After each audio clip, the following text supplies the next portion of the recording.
Good afternoon, everyone. It is Thursday, so we are back for another Voices of Resilience. My name is Nathan Hofer, and I am the Director of Campus Operations for Lost&Found, and we are the organization that gets to put this awesome event on. So if you don't know anything about Lost&Found or us or what we do, we are a nonprofit based out of Sioux Falls, South Dakota, and we are focused on building resilience in young adults. We are focused on that as a form of preventative mental health to end self-harm and suicidal behaviors. We want to be part of a world where no one commits suicide, no one's hurting themselves as a form of coping. So we've tried to focus on that on the front side of things and doing preventative mental health care. And we have some awesome folks that have, I'm going to do something different today and throw our sponsors out at the beginning here. We want to say thank you to the Astrup Family Foundation and American Bank and Trust for sponsoring Voices of Resilience and helping us continue these awesome conversations where we learn from people in our communities, both locally and abroad, about how to be more resilient in hard times. And today I'm super excited to have a very long-term friend of mine on. His name is Adam Grabowski, and he is a comedian and mental health advocate. And there he is. Adam. Oh, hi. Hi, sorry, I should have warned you a little earlier that I was coming in while you were making yourself look good.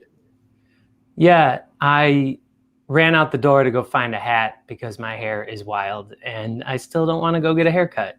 I don't know why.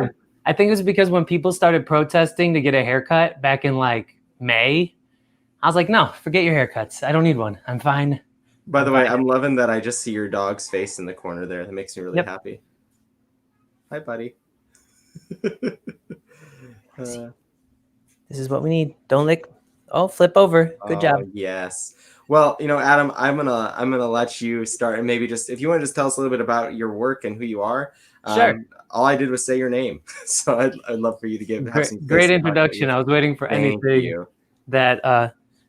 Yeah, should I go behind the curtain and just hide and introduce myself? So I'm comedian Adam Grabowski. I've been a professional stand-up comedian for 10 years. I've been the 4-time College Comic of the Year. I performed at 750 universities and 750 universities and organizations. I've performed in 49 states, not New Mexico. I don't know why. I'm in Arizona right now. They don't have that many schools, I guess. That's not me. That's a population thing. That's not like people in New Mexico are dumb. It is where Breaking Bad was filmed, and that's all we ever know about it. A fake show. Tell me something else about New Mexico besides Breaking Bad. And then I was on America's Got Talent. And over the last 4 or 5 years, rather than just doing stand-up comedy and connecting with people by making them laugh, I decided to include a message with my show. And it is the Say It Anyway campaign. And I use the mantra, say it anyway, because society tells us often not to discuss what's going on in our head, the difficulties of life, our insecurities.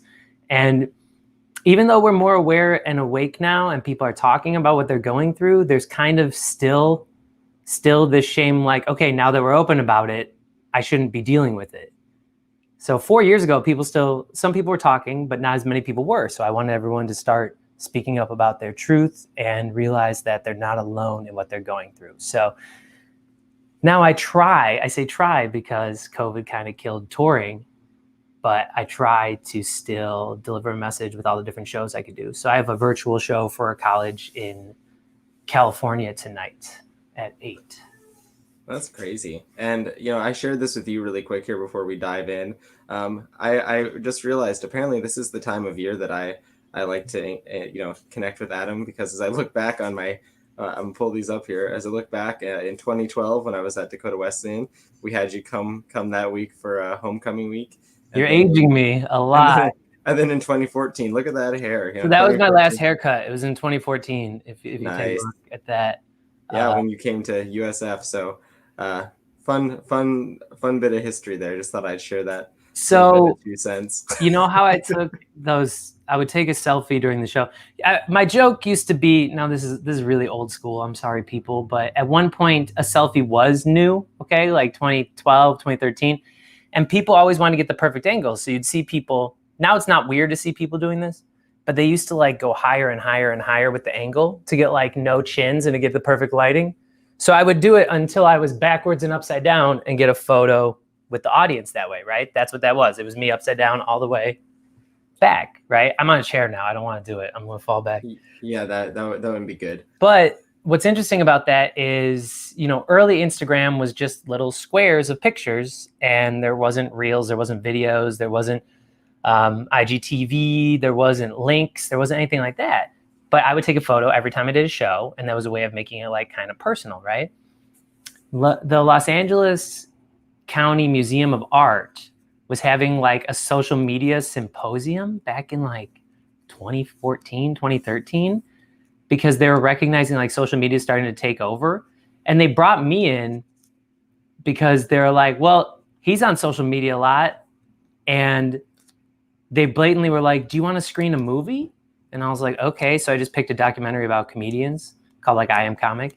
And they never really shared it or posted it or advertised it. So we had this giant, awesome theater at the Los Angeles County Museum of Art. And like, it was me and the director and the people that made the film that I picked. So it was a symposium on social media, but they didn't promote it on social media whatsoever. Well, we learned a lesson from that. That's what I hear. The lesson is, so no, don't promote. Everyone's promoting everything all the time. This is okay to promote because this is worthwhile. Because we're like, hey, we're trying to make you like yourself versus most social media and other things, which are like, hey, we're trying to sell you something specifically. We're trying to sell you on the idea of you. That's true. That's very true. And before we dive in here, anyone watching right now, I see we got some viewers. If you have questions, please throw them in the comments. We will see them. I'll bring them up. So you can ask Adam questions as we go, because as I say every week, you all don't want to hear from me all the time. And frankly, I don't want to hear from you all the time. I have to live with me. I want to hear from you.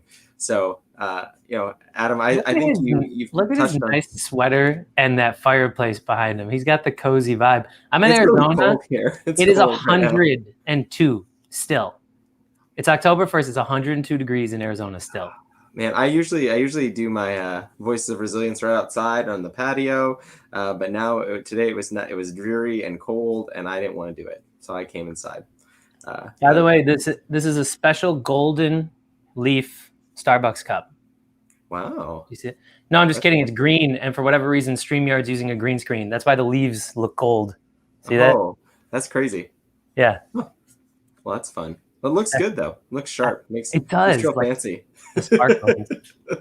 So, Adam, I think you. Obviously, you touched on one piece here, as as we were kind of joking about social media, but also I know that some of that and some other stuff ties into your own personal story. So, if you'd be willing to share some of your story about, as I know you've been very open in sharing about your own struggle with anxiety and depression.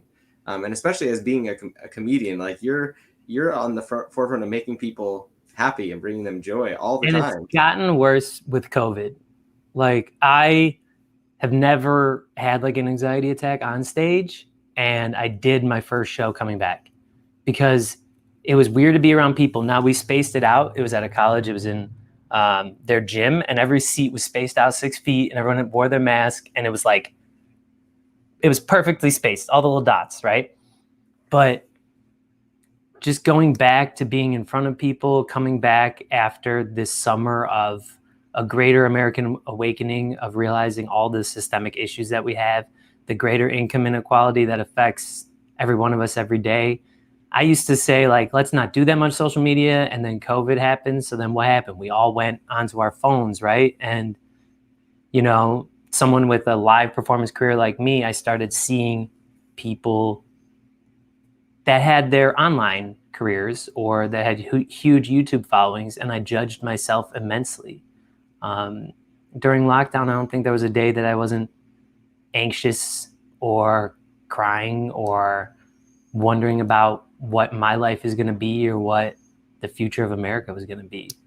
So it's always good when COVID made all of our anxiety true. Like if you ever, I don't know if you ever had anxiety dreams or nightmares where you're like, for whatever reason, I can't hug my family. And then you're like, oh, I can't. It's COVID. I can't hug my grandma. Or you have the one where you're like, everybody smiled, but their mouths were gone. And you're like, oh, everyone's got a mask, And you're like, we can't go outside. And it's like, these are real. These are real. Yeah. things now. So So Adam, were you in Arizona when COVID hit? Is that where you were? no, I tore my Achilles and then I stayed with my parents in Illinois. They're awesome, by the way. My parents are great, but I went from touring, performing, traveling when I wasn't on the road and walking, running, playing sports, being around people, dating, to laying around with my parents, not able to go anywhere or walk or go outside. So, Wowzers. and then there's this whole like, we're in this together. We are, but I felt like we're in this together alone. Like at first I thought we would all slow down a bit, right? But then we went right back to the American way, which is produce, produce, produce, be efficient, show everyone what you're doing, keep up. Like we have an overwork problem in this country that's massive. And it makes it so that when people rightfully should have stayed home, like me, when I canceled flights and stuff, and other people, we kind of lose our sense of self. It's like, well, what am I without my work sometimes? And that could be just me personally, but I know that that's a lot of individuals in this country. Now, when it comes to somebody a little bit younger, you're not quite defined by your job, but you are defined by your role within your friends or your sports or your clubs or your school. And having that disappear is something that's really difficult because a lot of times we hold on to identity so strongly that when it gets shaken up, we can't be okay. So part of my anxiety and depression that I've had over the last however many years is rooted in the worry of not being good enough, not being relevant, not mattering, and doing something wrong, like afraid that I'm going to do something that's not good or that would make people not think that I'm funny or interesting. And I once did a tour of 65 cities in 75 days and I cried every single day, but like nobody knew because I was still doing shows and making people laugh and doing everything that I was supposed to. And when I started talking more openly about it is when I started becoming more aware of what it really means to be human and the fact that a lot of other people are dealing with similar things. And that's when I started Say It Anyway. Yeah, I mean, I was going to ask about Say It Anyway next, but I was just going to emphasize, I think we've talked about this on here before, but the comparison game is a real dangerous slope, especially with social media. I mean, isn't that the point of it? I know I've said it on here too, and I know you've probably talked about it. This you don't share your worst self on there. You share your high points. You want to look like you've got it together. And I have been, guilty of looking and even knowing that and looking at people and being like, how can they have that car or that house? So it's very normal to compare because we should, like as humans, we should, right? When we were coming up in school, it kind of made sense to compare your work to the people around you, right? To see if you're keeping up, to see if you're hitting certain academic goals, physical goals, social, emotional goals, other things, being a teenager, being someone to ask somebody out finally, or your first kiss or your first makeout or something. These are things that we compare, contrast. Not that we should. These are not things. They all happen in time, people. They will. And by the way, no matter what you look like, what you're into, or what you sound like, or anything, somebody out there is into you. I mean, if I've learned anything from the internet and from my travels from this country and abroad, don't worry about rushing if people like getting people to like you or be attracted to you, because there will be somebody that is. Like, yeah, my wife, bless her low standards. Oh goodness, you're a cute one. Oh, thanks, buddy. A thing we used to not be able to say back in like 2005. Oh goodness. Hey, just real quick before I keep going, we had a comment here from Wendy Dooley, who's a local partner we work with a lot here in Sioux Falls, and she said that's exactly how she felt. We're in this together alone. I think that is a really great analogy for that because we had a few. Oh golly, it's months now. Crazy. It's been a few months since we had. No, Sadie it's still on. March. It's still March. It's March 256th. Oh my gosh. But we had someone on who had got COVID and talked about how hard that was to be isolated like that, but isolated even in the space that you couldn't be isolated with someone. She had to isolate alone, and like that whole thing of, yes, we are in this together, we have this shared experience, but at the same time you and I can't experience it together because of I mean, maybe we can more now, but at the start of this thing, right. like this was, I mean, in a lot of ways, this is all we have still, are these moments. And we didn't know how infectious things were, and we still don't have a full picture, but we have like a better idea now. And honestly, the best thing anybody can do when it comes to COVID is wear your mask all the time, because what you're doing is there's studies that are showing that the less of exposure you have. So even if you're exposed to it, but minor amount or like lesser time, that lessens the effects it has on you. So even if you're like, mask didn't completely stop me from getting it in a situation, it may be even lesser. But the point is, it also helps you stop you from spreading it. And it kind of helps if you just kind of keep your unit of friends small. Like if everybody bunched up into groups of 10, which is like, these are the family members I'll see, not at the same time, but like, these are the only people I will see. And they're kind of all in agreement together. The problem is that everybody bounces around everywhere. Businesses are wide open. You don't even know who you sat next to or who you were like breathing with the whole time. And that's how things get worse. If it's just you and your family unit.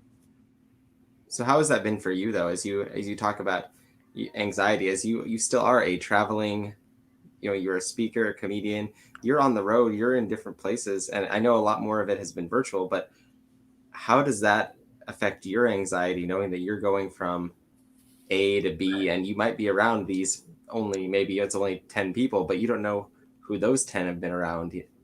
Well, basically, if I do travel, it's like hotel, outdoor show, or very distanced show, outdoor restaurants or pickup, like, and then come back to just the roommate.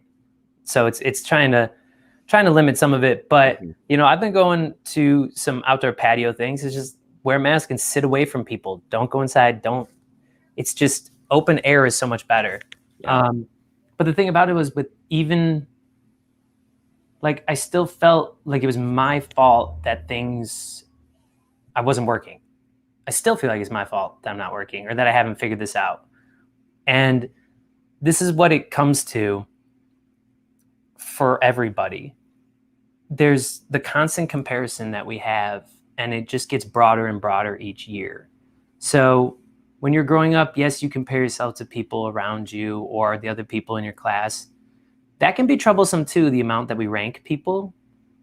But at the same time, we're not really meant to be compared to the entirety of every human that's on social media, every person that's on Facebook, every person we see out there. Like people in the 70s and 80s and 60s, they still saw what their neighbors had, right? Like, oh, my neighbor got a car, but you weren't able to see them posing in front of it, what they're like in their home, edited photos. I mean, one of the biggest things is my 3-year-old niece or 4-year-old now always puts a filter on it. When we're FaceTiming, whatever it is, she keeps putting a filter because it's fun, right? But how many people do you know that always use a filter because either they don't like the way their face looks or because they're, like even in this conversation, it's weird because I can see myself. I shouldn't be able to. Yeah. I should only see you. I heard you're getting your own feedback on how I catch myself looking at myself often on these Zoom calls. Yeah. So like, ooh, and I got to turn my head this way or, Well, that's what we're learning to do. We're learning to smile to cameras and things, but we're also able to constantly judge ourselves within it. And then there's this extra level of anxiety on top of it because we know it can be captured forever. Like there was the thing that we need the most. So if you're 14, remembering you were 10 and did something stupid. If you're 18, remembering you were 15 and did something stupid. We need the ability to grow and learn and make mistakes without it being around for forever or haunting us or being something that we could people make comments on. Like people used to always talk snarky and make comments, but not anonymously, not on top of one another. A lot of people just say it to troll. A lot of people are feeling lonely themselves, so then they project an anger or frustration that they're dealing with, and they're taking judgment, so they're passing judgment. And there's just a lot more judging than what we've ever had before. And I think that's why rates of anxiety and self-harm and other things are happening at a much younger and younger age. Yeah. In addition to the fact that it's a little bit harder to be unique when you're able to see everything. Like, you used to be able to do something cool and then show it to your friends, right? Because you're like, oh, I've never seen that, or nobody I know has that tattoo or hairstyle or whatever. I can go on Instagram and find I can find a human that has full body lizard tattoo and eyeballs tattooed. Right now, I probably could find a bunch of it. And then I could find somebody that is more attractive than me that looks almost exactly the same, or that, part of this is great that we could share in that way. But sometimes our fight for uniqueness is so vast now that nobody feels good enough anymore. Mm-hmm. And it's like, we don't need to be that unique. We need to be able to have a community where we feel functional. Mm-hmm. And as you're talking about this, I think it's a nice segue, because when you talk about say it anyway, it's hashtag say it anyway, which means it's out in the realm of social media. So still never got it trending, because say it anyway is like, okay, everybody, show your very weak moments, and at the same time talk about the stuff you don't want to, but post with the hashtag say it anyway. It's like, no, people don't want to do that, because sometimes people rightfully react, and that makes sense. If you were to talk, make a post that's somewhat alarming, like a post of you crying, I've done that before, and I even put in the caption like, hey, I'm doing okay now, I'm posting this to show you what I was experiencing earlier. And still people reacted really strongly, right? Because it's a bigger deal to put something out there like that. I'm just hoping we get to the point where we've seen all sides of people and then we stop judging it. Like, yeah, I've seen somebody ugly cry. I've seen somebody react this way. Naked bodies aren't weird anymore. Do you know what I mean? Like, can we get to that point where it stops mattering, these visuals of people where we feel judged or where we judge others? And I think it's hard too, because as you're talking about what you just said, with people don't want to share those vulnerable moments, there's that, as we mentioned, the comparison game that happens with social media. But also on top of it, it's that if you do put something out there, if you have a mistake, if you share that vulnerable moment, it's there forever. You might delete it, but it can be found. I mean, people can dredge stuff up. So, yeah, the internet's forever. Part of what really made my anxiety and depression worse was my experience on America's Got Talent. For those of you that don't know, that show can be very predatory. So when you see somebody do bad on the show, the producers had to pick what act they were going to do. So if you ever see a judge on any of those shows, it's like, what a poor song choice. It's like, well, I gave you 5 different things. You told me this is the one I have to do, and we ran it in practice. Now, in actuality, it comes out different than the practice. So what happened with me was I did the show years ago, got a standing ovation, my family was there, and then they just never aired it. And that happens to most. So many performers, they overstock the footage, and they get people thinking that they're going to be on the show and really performing in front of the judges, live audience, everything like that. And then they're like, we kind of have a comedian. Oh, we have a tall guy, we have a short guy, we got a white guy, we got somebody with anxiety, we got somebody with this. And then they just are like, we'll stick with this person, right? So then they asked me to do the show again, but then we're like, nah, we don't want you. And then I reached out to them and they're like, nah. And then another year, they're like, okay. So I did it. And then the first round, even in the first round, it went really well. I got a standing ovation. They almost didn't get me on. I was there for 3 days and I was pushed to the very last day. And in the morning, I was like, can you guys please put me somewhere in the lineup where I'll get on? And they're like, no, we'll have time. And then right before I'm going to go on stage at the end of the night, after I'd been there already 10 hours, they're like, hey, we actually don't have time. Can we push it to another day? And I was like, I have to fly. I have a lot of gigs coming up. And then they're like, okay, well, can you cancel them? I was like, no, these are contracted. It's too much money. And then they're like, okay, just kidding. Go on stage. And literally pushed me in front of Nick Cannon. So if you look on the one clip, you can see me hey. And then he's like, sup, what are you going to do? And I was like, center myself and go perform now. because I was Yeah, just talk about an abrupt shift. yeah, it was because I was like, you screwed me over 4 years ago. You made me come around. You made me fly out this time. I've been here 3 days. I asked you if I could go sooner, and then this. But then what happened later, I could tell you about. But an example of the way in which we kind of just care about footage above all else. There was a friend that I made in the show, and her grandma passed away before the second round. And one of the producers is talking to her, and they're like, would you say your grandmother's watching? They're like, would you say your grandmother's watching over you right now?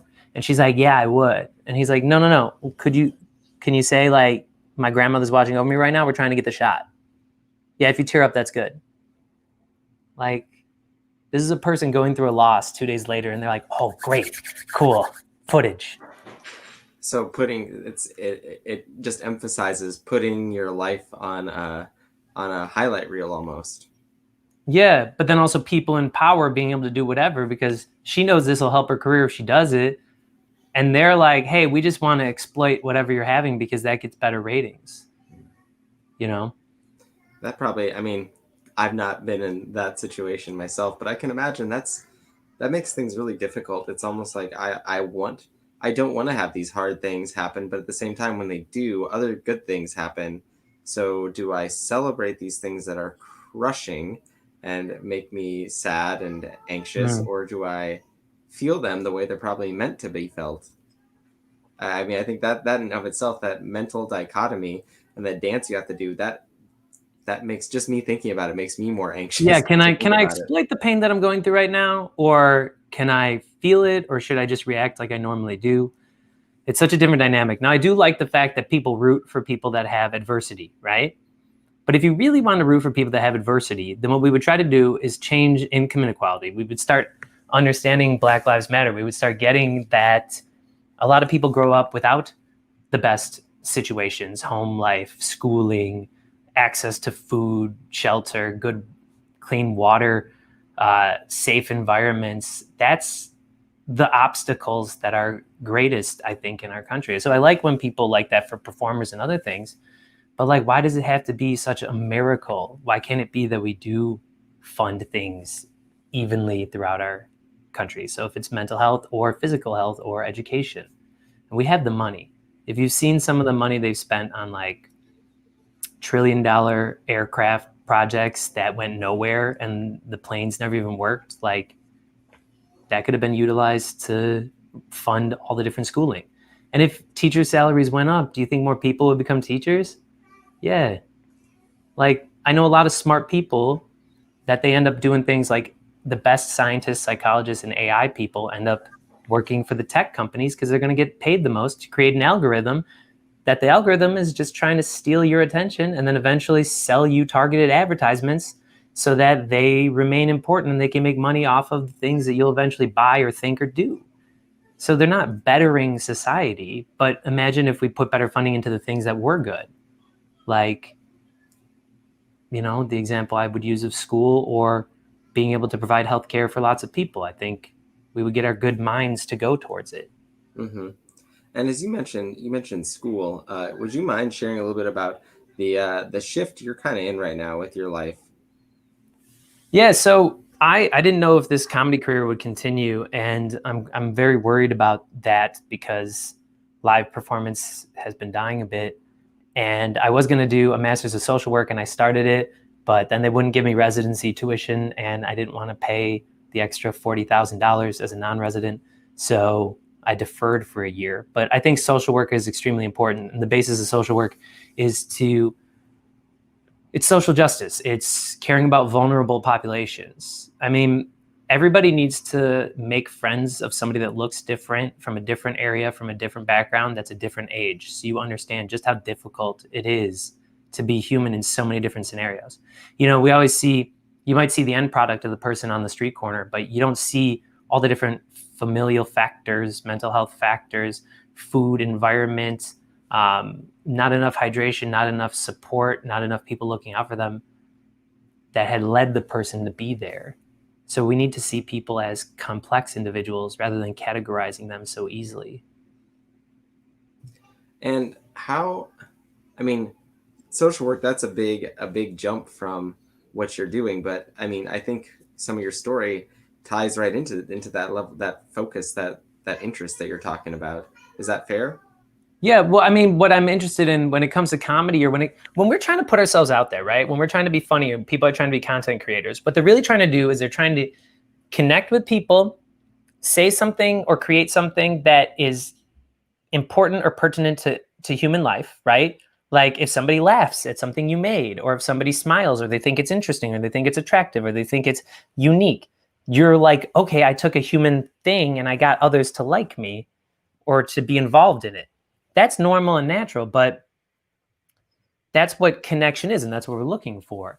And I realized, like, with my comedy show, when I'm funny, it's because I want to know that my thoughts can be understood by others, that I can give someone a biological reward of a laugh, but also that we're connecting. So that's why in my show I talk about mental health a bit. I talk about how if you worry if you're good enough, by definition you are good enough, because the people that aren't worried about whether or not they're doing good amongst others, or within their world, or within their family, friends, society, or partnership, those are the people that tend to be more users of other humans, right? But if you are somebody who is worried about if you're good enough, that means that you are, because it means that you care. I don't want people to worry if they're good enough, but I'm saying if you already think that and worry, that puts you in that category. Because like my example is always, not to go political here, but the narcissistic, we'll call him Donnie J. That person can make a mistake, will never admit it. That person cares about themselves first and doesn't care if they're doing a good enough job. It's how much can I get and how much do people recognize I'm good. That person will never harm themselves. I don't think it's even within the wheelhouse to do anything detrimental. They're very narcissistic.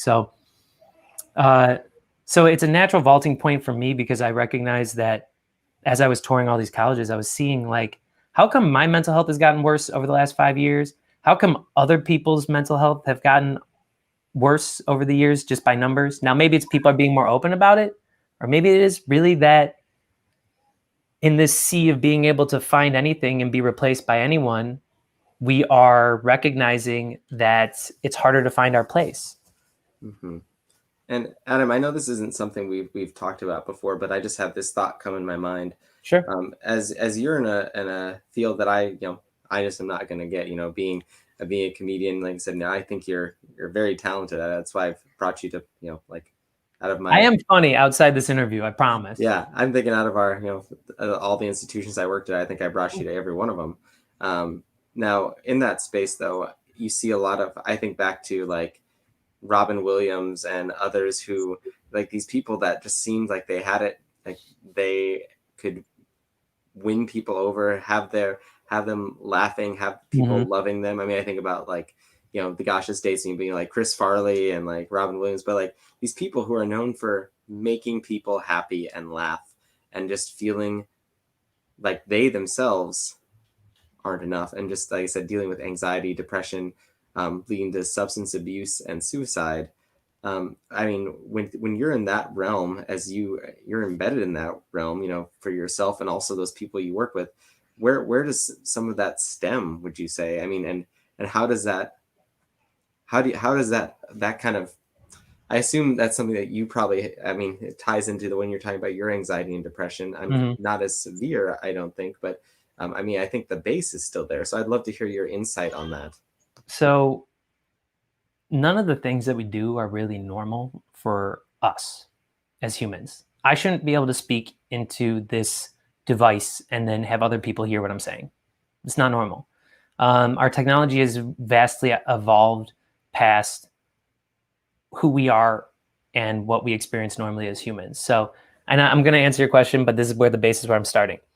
So we have physical pain that you know of, and we have social pain. Social pain is when you feel the pain of not being good enough, when you feel the pain of rejection, when you're dealing with different psychological situations. But the social pain developed because as we evolved as a species, if we didn't care about how we were perceived within our group, if we didn't care about if we were lonely or not, because remember, humans didn't make more humans if they stayed to themselves. That's not how production and reproduction works, right? If we didn't have these indicators that would make us change our behavior, then we didn't make more humans.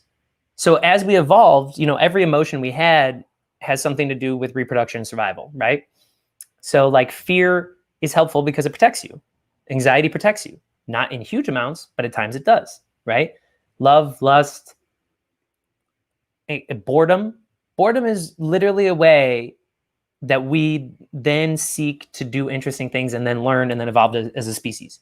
If a species was totally okay being bored, they might just sit around, be unaware, and die easier because they didn't innovate. They didn't change their world. They didn't find ways to survive. So I'm bringing this up because we would live in these groups of 25 to 150 people where you wanted to be accepted by your community, and it was very important. Okay. Now, we don't really need the same things in order to survive, right? We're not fighting animals, the elements as much. We don't need the same things, but these instincts are within us. So making somebody worry about their monetary and their money is another way to make us worry about our resources, which then manipulates our behavior. But a lot of society and technology and advertising, how much advertising is like, you'll be like Michael Jordan if you do this. You'll be attractive if you do that. Everyone has this shirt. You need to get that. Like, this is the thing that you need in order to be okay. You could change the way that you look, and that's going to help you because you care about that sort of stuff. So most of the things that are done to manipulate us now for the purpose of consumerism and to sell you a product, capitalism, right? So as I say that, there's all these different manipulations that take place now, and that's what a lot of our technology does. It's not always making life better. Like a toaster makes life better. It's cool. Now, at one point, they were advertising toasters. It was a part of consumerism, but it doesn't really, you leave your technology, you leave it there. Now our technology consumes all of our time, all the time, and our work is done through it. And if you're not interacting with it, that determines whether or not you would like make money or have a place in society. So the reason why I'm bringing this up is that it's good that we're able to be more open, but at the same time, we're pulled in a million different directions on purpose so that we buy things and so we feel certain ways all the time. And there's no respite from it. Now, to go back to the comedy portion, right? A lot of people develop a sense of humor to maybe control how people feel and to create acceptance, which is why you would see people like Robin Williams and Chris Farley always doing ridiculous things to get people feeling okay so that they felt accepted, so that they felt that they mattered and they were a part of this group. Now, I would imagine Robin Williams may have seen all of his major successes, his movies, all the iconic stuff, and maybe he wasn't making anything. Or it wasn't the life that he lived with all these highs where, he was the top person, or he'd be on the red carpet, or he'd be doing this. And seeing that, he's now comparing himself to himself and not even living up to that. It's also, when you have as many different situations, reach as many people, people know you, that's a lot of pressure, and that can lead to things. Also, people can be very dynamic and still be dealing with mental health issues. There's no one thing that leads to it.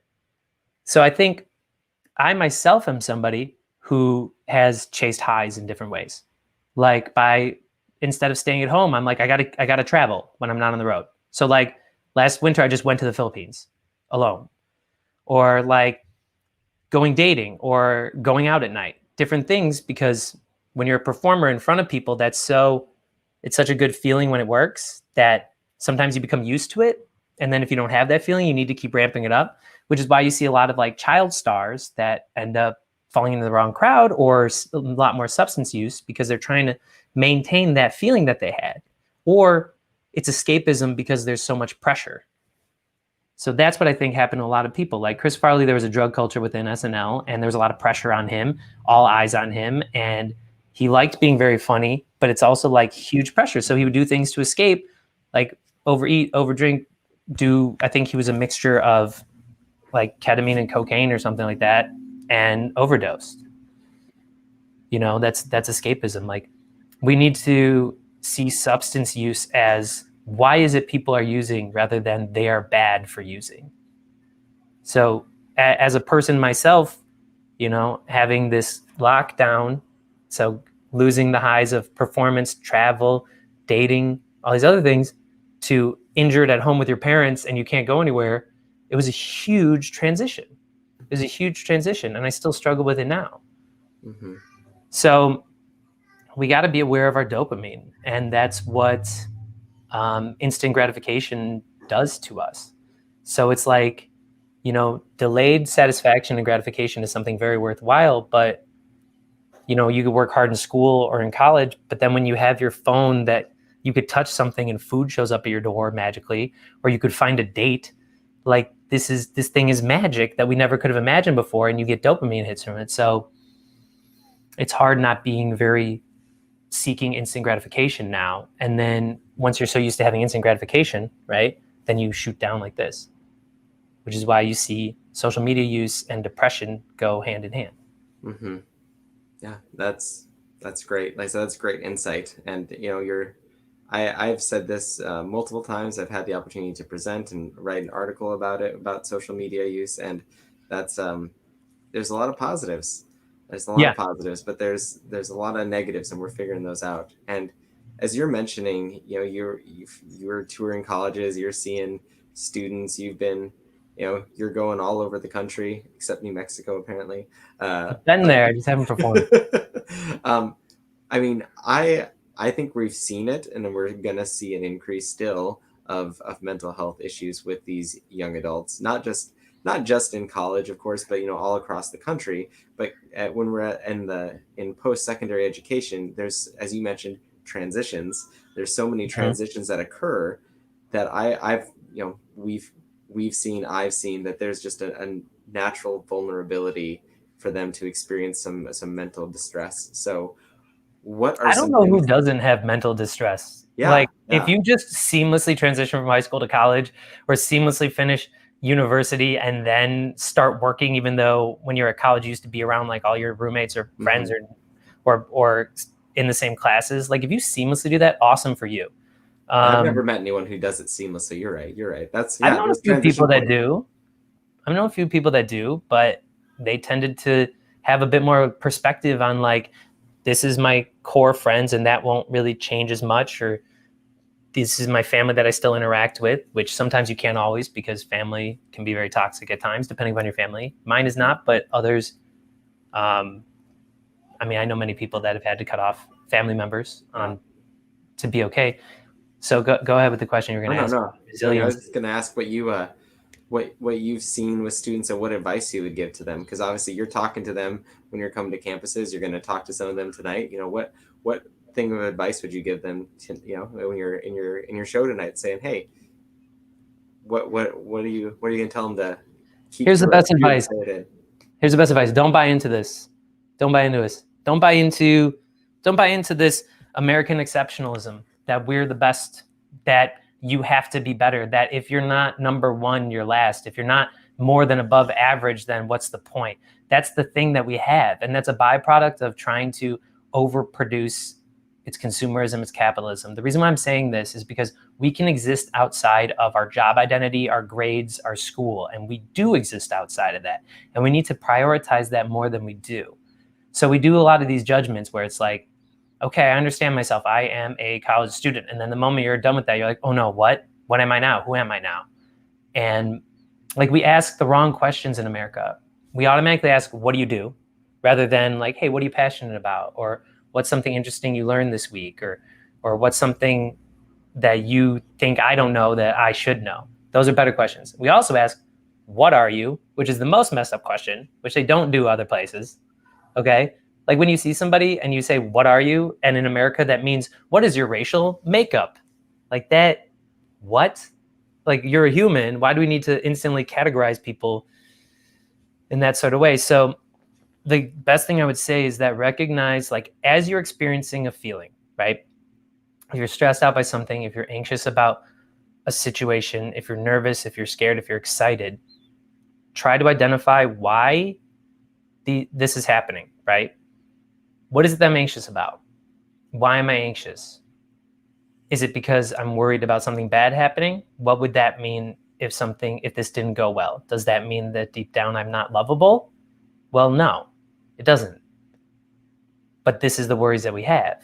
And I think people are more and more afraid to make mistakes. I know I am personally, and I don't want them to be aired, but I think we need to start creating this culture where we can. So the advice I would say is this.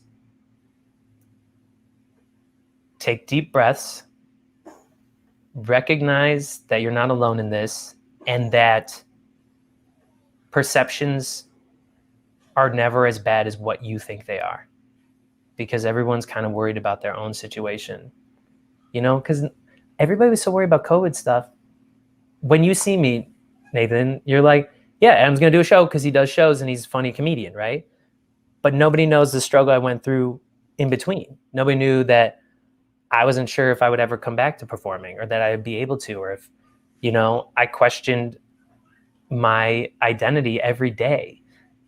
And we just don't know everyone's story. So don't think that everyone has it all together, because they don't. And the ones that appear that they do, oftentimes are faking it. So just connect in ways that you can with people around you, but then also try to change the system for us. Because right now humans are at the expense of the system rather than the benefactors of the various systems. And I was thinking with what you said too, we're often more concerned about what you walk into a room, you see people laughing, they're not necessarily, and you naturally assume they're laughing at you, but they're laughing at something totally different. It's yeah, if two girls laugh in a forest and you're not around to hear it, is it still about you? That's my yeah, we're really self-conscious, right? But other people are just doing their own thing most of the time. And everyone else is thinking the same thing. They're thinking about themselves and that, and they're rarely are they. We're very internally focused on our experience, and most everyone is, and we think that externally those folks are focused on what's happening with me at that moment. And I've, most of the time they're just as worried about how they're coming off or how they're experiencing a situation as you are. And that's something I've seen, and I've been guilty of dealing with myself. Yeah. And what I want us to do is eventually get to the point where we're post-scarcity. What that means is that we're not so worried about getting resources and things ourselves, so that we can care about and worry about other people as well at the same time. Like, I'm somebody that's a big proponent of greater social safety nets. Like, if we didn't have to worry about holding a specific job so you have better healthcare, and we just had healthcare for all citizens, then we would feel a little more comforted. Like, there's actually a study that shows it was like up to 70 grand a year as an individual making it, your happiness would increase. But above that, there was no indicator. So you could make 10 million a year, you can make 100,000 a year, you can make 250,000 a year. It didn't matter. There was no happiness indicator. And we're like, why is that the case? Because at the time of the study, 70,000 was where you could have good, reasonable shelter, you could have good, reasonable assets, and you could maybe vacation a little bit and also prepare if something happened, right? An emergency happened, you could pay for it. So what we realized is happiness indicators are how much we can be taken care of, how much we can feel okay, and if we're amongst a community. So, but because we're in the system where everybody has to get their own, they have to keep getting it, like, that leads a lot to us not helping others out, and then also having to legitimately worry about how we're perceived all the time. Yeah, that's a tough thing. And we've talked about a lot of serious stuff here for this last last hour or so here. Mm-hmm. And I always like to end on something that we're really that you're really hopeful for in the future. Like, what are some things as you're out there? I'm very much localized here. You're talking to people all over the country, all over the world even. What are some of those things that you see that are giving you some hope and some things that you're really like? Oh, you want me to be optimistic and positive and end on that? Yeah, that's how we should end on things. By the way, if anybody watches this, and I have these things, these wristbands that say it anyway, and I never take mine off, and I've given about like 100,000 of these out. If you want to just like go through my website, adamgrabowski.com, and if you're interested in like wearing one of these bands to know that like there's other people that are there with you, you're not alone, you could email me through my website and say I'd like some of that, and I could just send it your way. You don't have to buy it through the shop.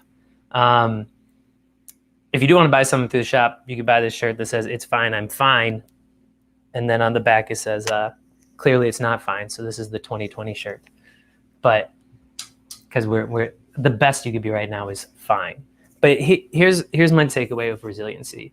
I'm seeing more and more young people that are getting it. that are just understanding of the manipulations that happen. You know, when I grew up, it was you go to college and you're definitely going to get a job, but most people got debt, right? And the job market crashed with the recession, which was because greedy people sold mortgages that were not of value to each other so they could make money and get out of there while the entire economy collapsed. And then private banks were like, please, government, can we have socialism? Because really, it's like rich people are always protected, but then when something bad hits, the lower people get hit by it. That's negative. I will go to positive, I promise. I mean, I bet you some people watching here today who are 13, okay, if they are, understood what I was saying. There's no way I would have understood anything I was saying at that age. People are more aware. Young people are more aware of what matters. I've seen so many different individuals that don't care about someone's sexual orientation. They don't care about their identity. They recognize that, you know, minimum wage work is work, and it should be championed. You know, when we talk about essential workers, if it wasn't for minimum wage work or other work that's difficult, none of this world would have gone around and nobody would have survived the pandemic. If you're able to sit in home and order everything, one, you're already in a financially fruitful position, and it puts you in like the top 1% of the entire world. Okay. And two, it doesn't happen without all these other people. So I think my thing that I'm taking from this is more and more people are waking up to recognize that, like, all different types of humans matter. The human experience matters. It's great to have different types of diversity, and that doesn't mean that because someone else has something that you can't have something. That's the thing we need to learn now, because I used to be very competitive in all ways, and now I'm like super supportive of all other people's careers, because I'm like, no, it's good. I'm glad you even have that. So that's a resiliency. I'm seeing smart people, so many young people that are like able to talk politics better than I. You know, I had those Obama years where I was like, we were just kind of oblivious to stuff a little bit. And yeah, that's the positivity I would take from here is like, you know, if you're somebody that feels like a lot of this is too much, it's because it is. It doesn't mean that you're not enough. It means that this is too much. So let's connect on that, and let's try to make life a little bit nicer for each other. Yeah, and get dogs.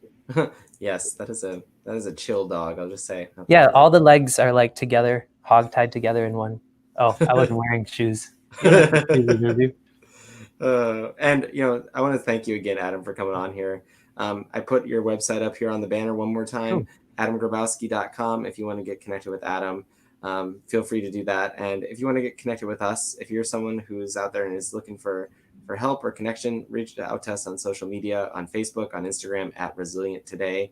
And if you put Resilient Today and you put a .org on the end, that'll take you to our website. So if you're out there today and you resilience is the right term, I think.